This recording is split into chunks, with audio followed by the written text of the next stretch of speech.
Hello and welcome to Jane Doe's Dark Secrets, the true crime podcast where we delve into the most chilling and mysterious cases from around the world.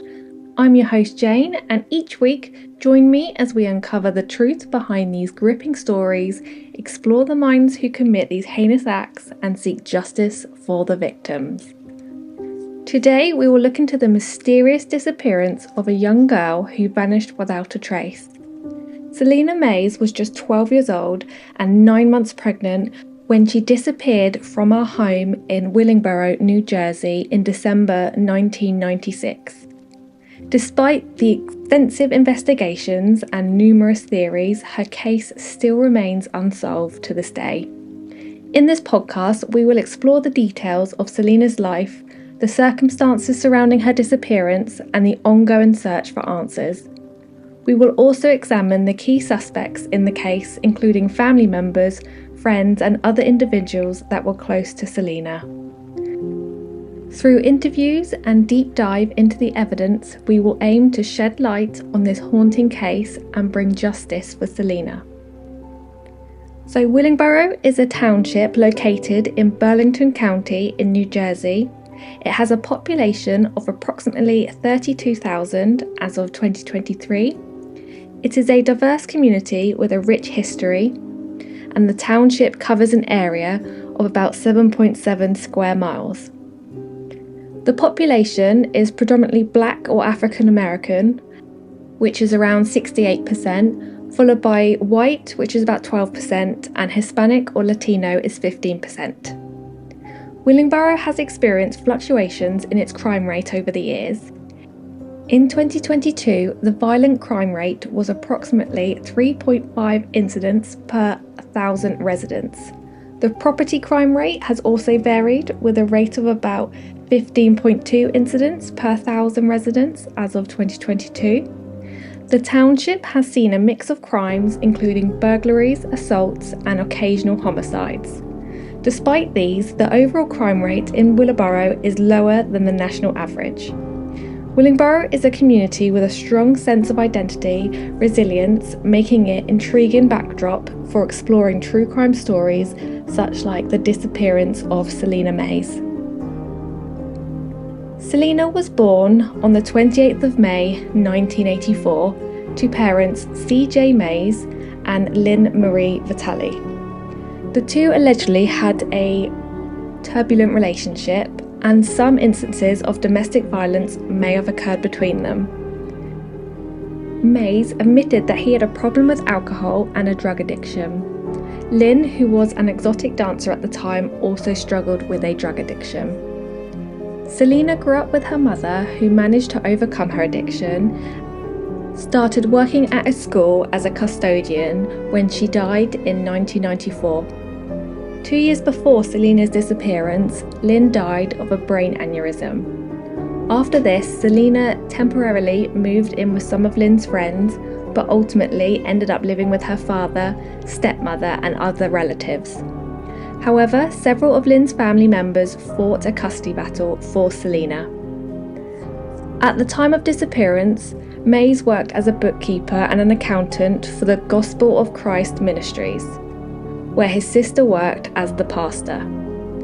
As a result, Celina was raised as a member of the church, which had strict beliefs, and she was homeschooled. As stated earlier, Celina was 12 years old and 9 months pregnant at the time of her disappearance. Celina was only 11 when she became pregnant, and the baby's father has never been identified. If he was, he could have been charged with rape due to her age.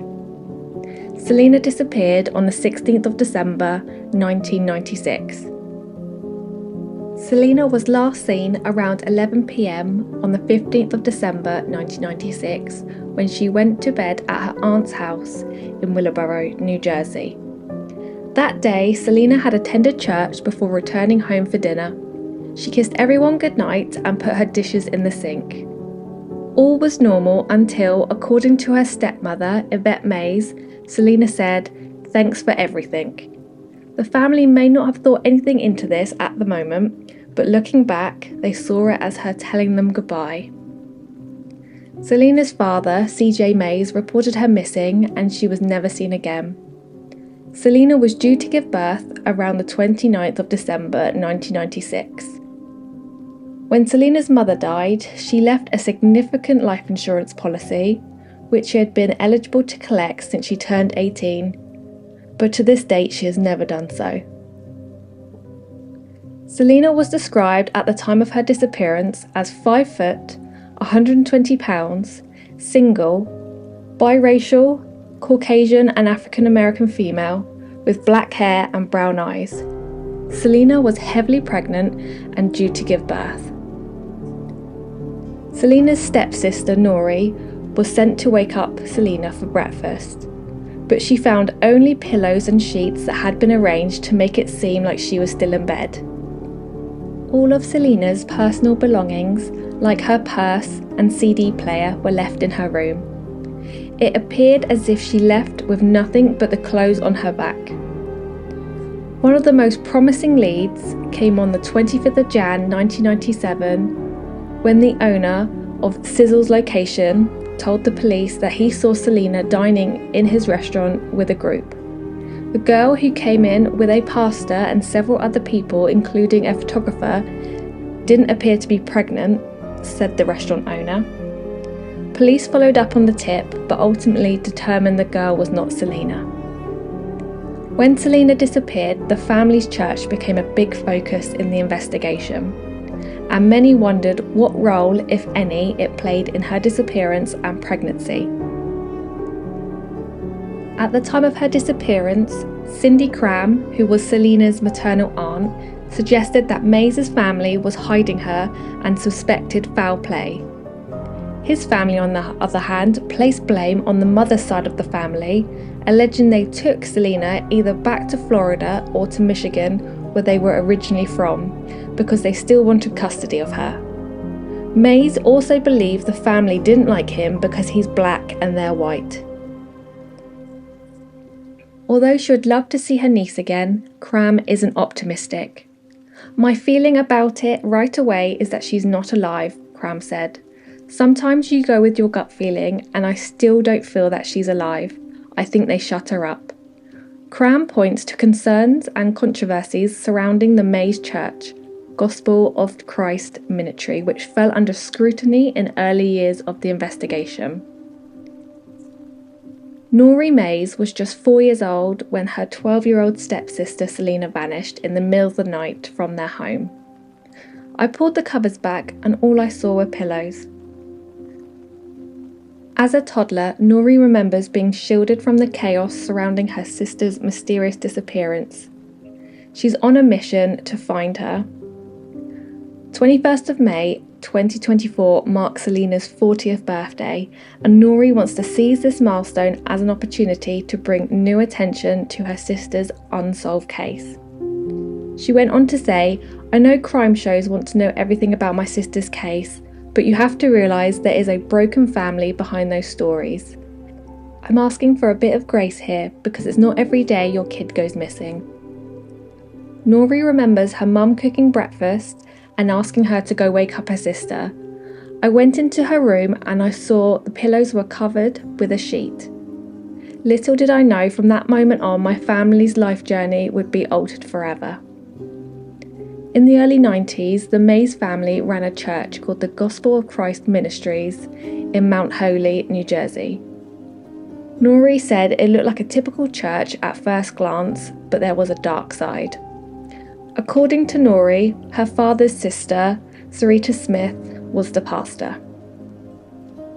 Nori said that her aunt ran the church much like a cult and her parents and siblings were stuck. "My aunt dictated my parents' marriage and everyone else's and their kids," said Nori. "I do not judge my dad or my mum for their inability to act out against the church. They were afraid, but they did everything they could to help Celina." Nori believes her father was treated unfairly at the time, which made it very difficult for him to speak out. "These are things that not everybody knows, and I wish more people would ask questions as opposed to just putting out speculative comments on Facebook." CJ Mays died in 2019. Nouri acknowledges the strained relationship that existed between her family and the police when Celina first went missing, but she is determined not to let the past interfere with current efforts in Celina's case. Furthermore, the church has been removed as a member of the Christ Gospel Ministries included. And Nouri hopes the public and investigators can get back on track to find Celina. So I think it's now a good time to talk more about the church. Gospel of Christ ministry was the focal point of the Mays family. Many of the adults worked there, the children were homeschooled there, and it dominated their social lives. During the initial investigation into Celina's disappearance, multiple members of the church spoke out and claimed that Sieta Smith, Celina's aunt, controlled every aspect of the church's family. In 1991, Gospel of Christ was removed as a member church of Christ Gospels Ministries International of Jeffersonville, Indiana. It's a Pentecostal denomination of more than 1,000 members. The removal came after an investigation into claims that its pastor, Smith, CJ May's sister, ran the church like a cult. Barbara Young, an attorney for the organisation, said at the time they found Smith's philosophy of the church leadership and her management of the financial matters to be incompatible with our philosophy and policies. After his death, Celina was thrust into the communal world of the Gospel of Christ church family, where she shared a house with at least 15 other relatives. She was homeschooled with the congregation's other children, where every aspect of her life seemed intertwined with the church. Suddenly, the physical and emotional parameters of her young life seemed confined to the red brick building on Washington Street in Mount Holy. They say Celina had no contact with the outside world. That sounds absolutely right to me, said Mayor Goldman, a former church member who left the congregation 5 years ago. They want to shut you off from the outside communication. Goldman and his wife Denise, also a former member, described the church as a place where Smith the pastor rules with absolute control and where the congregation of about 20 to 30 functions as one family. According to Goldman, who at one time lived in Smith's house, the pastor determines every detail of her congregants' lives, from who they should marry to what bills they should pay. Nothing is operated in the household without her consent. She has a controlling spirit that's unreal. The littlest thing you can think of, she has to control. Smith refused to answer questions about the church or Celina's disappearance. Goldman says he went against Smith's decree by marrying his wife. Smith was against the marriage, he said. The Sunday after their wedding, they felt Smith's anger. She stood us up in front of the congregation and chewed us out, Goldman recalled. She said, "I told the two of you not to get married. I do not believe the marriage will last. You will be punished for being disobedient." They said they were forced to apologise to the congregation for bringing discord by getting married. On the 4th of September 1994, the Goldmans and 3 other former members were arrested and charged with harassment and trespassing after a skirmish at the church. According to complaints filed at the Mount Holy courts, the former members disrupted services and did not leave the property when asked. Current church members said Goldman and the others accused Smith of brainwashing the congregants. The former members were found not guilty. Goldman said, "We missed them, it was like a family," explaining the former members had gone back to visit relatives who were still within the church. "It was a happy-go-lucky place until you were disobedient. As long as you were doing what she wanted you to do, it was fine. That's how they trapped you." Today, the church property on Washington Street in Mount Holy appears abandoned.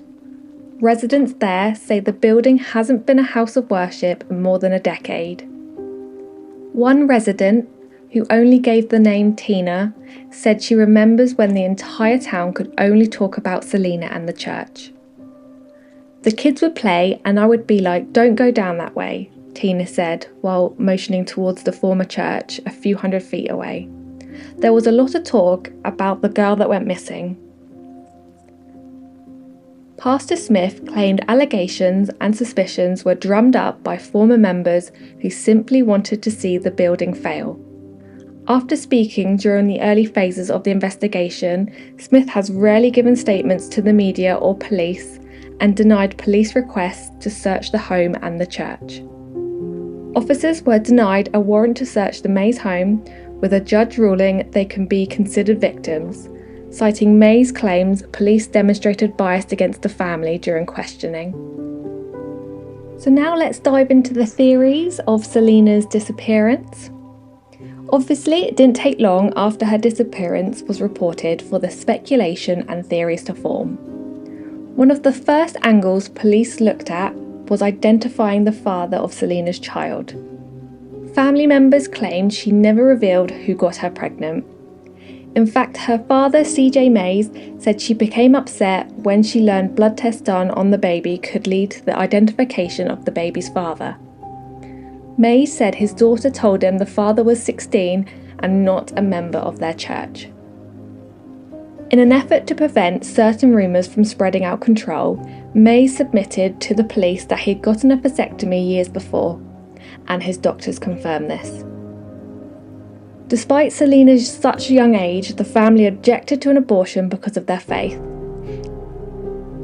Amplifying the urgency to find her was the fact that due to her being so young and her body was not fully developed, she likely would not have been able to perform a vaginal birth and would have needed a caesarean section.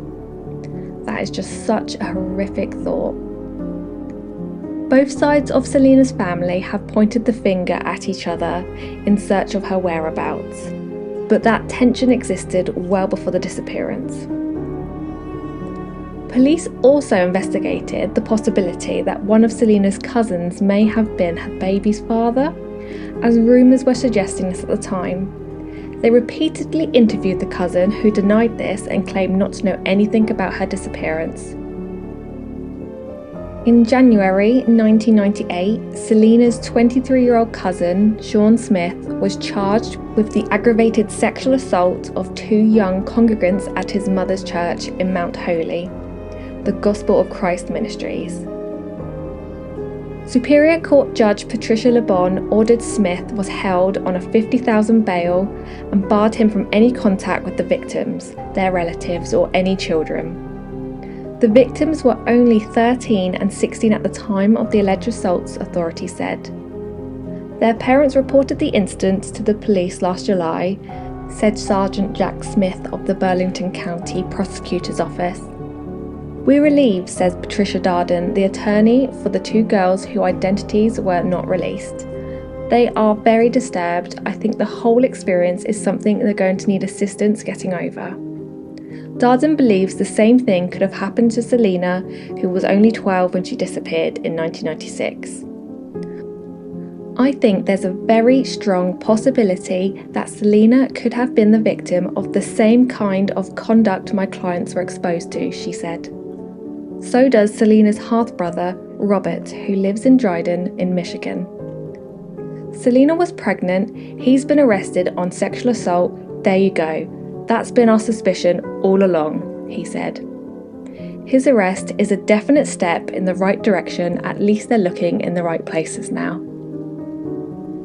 Neither CJ Mays, Celina's father, nor his sister, Pastor Smith, returned phone calls requesting any comment from the press. Sean Smith, Celina's cousin, is Pastor Smith's son. In a December interview, Mays told the Daily News that he did not know who the father of Celina's baby was. He admitted his nephew had impregnated a couple of girls within their church, but he said he did not believe he was the father of Celina's baby. He said he was not behind Celina's pregnancy. People who are against the church use every means at their disposal to set their opinions and their belief as to what happened. Sean Smith, Celina's cousin, has fathered 7 children with 4 women, and he is now married to the mother of 4 of his children. Celina herself told her obstetrician, whom she last visited 2 days before her disappearance, that her baby's father was her boyfriend, who was 16 and not a member of their church, but she never revealed his identity. One of Celina's aunts suggested that he may have been an individual she met while roller skating in Camden County, New Jersey instead. Okay, so let's look at the aftermath of this case. Detective Monica with the Willingboro Police Department has taken over the case. She says, "We remain hopeful that Celina and her child may be alive. After 27 years, the case is still an open investigation. We will not give up in our search, and we hope to one day give Celina's family the answers they deserve." As of January 2025, police have not been able to identify the father of Celina's child. Norrie said people have come up with their own theories over the years. One she deems credible and hopes to be true is that Celina's birth mother, Lynn, persuaded a woman to help Celina escape from the church, moving her to a place where no one would find her. Celina's maternal family has ties to New Jersey, Michigan, and Florida. According to the police, the Gospel of Christ Ministries is now an abandoned building. Investigators are seeking any information the public may have about the church when it was in operation. Pastor Smith, Celina's aunt, has since passed away. Police are still looking for community members and people who worked at the church who haven't shared their stories. Today, Celina would have been 40 years old and her child would be 27. A forensic artist has created an age progression photo of what Celina Mays could look like today. Maybe someone will pass by one of those photos and wonder why their friend's mother is reported missing, or maybe someone will recognise her as a co-worker, not realising they work the same shifts with someone who's the subject of one of the most high-profile cold cases in state history.